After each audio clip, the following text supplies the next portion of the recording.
తెలంగాణలో ఈ మధ్య కనీ విని ఎరగనంత అతిపెద్ద ఇండస్ట్రియల్ యాక్సిడెంట్ జరిగింది. పాషమైలారం ఇండస్ట్రియల్ పార్క్ హైదరాబాద్కి చాలా దగ్గరగా ఉన్న ప్రాంతం అనమాట. అక్కడ సిగాచి ఫార్మా ఇండస్ట్రీలో చాలా పెద్ద యాక్సిడెంట్ జరిగింది. ఆ బ్లాస్ట్లో ఇప్పటికే 36 మంది మరణించారు, 6 మిస్ అయ్యారనమాట.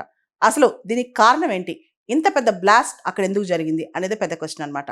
దీనిలో ఒక కథనం ఏంటంటే, ఆ బాయిలర్లో, అక్కడ ఏదైతే బాయిలర్ ఉందో దానిలో ప్రెషర్ పెరిగిపోయి సేఫ్టీ వాల్వ్ సరిగ్గా పనిచేయక అది పెద్ద బ్లాస్ట్ అయిపోయింది. దాంతో మొత్తం వీళ్ళందరూ కార్మికులు అక్కడ పనిచేసే వాళ్ళు ఎగిరి పడ్డారని చెప్పి, ఇది ఫ్యాక్టరీస్ డిపార్ట్మెంట్ వాళ్ళ కథనం అనమాట. తర్వాత ఇండస్ట్రియల్ ఎక్స్పర్ట్స్ ఏమంటున్నారంటే, ఆ రియాక్టర్లో డస్ట్ పెరిగిపోయి దాన్ని సరిగ్గా క్లీన్ చేయక, మెయింటెనెన్స్ సరిగ్గా లేక ఆ డస్ట్ అంతా ఎక్స్ప్లోడ్ అయింది కాబట్టి ఇది మొత్తం అదంతా ఎక్యుములేటెడ్ డస్ట్ అంతా ఎక్స్ప్లోడ్ అయ్యి జనం చనిపోయారని చెప్పి.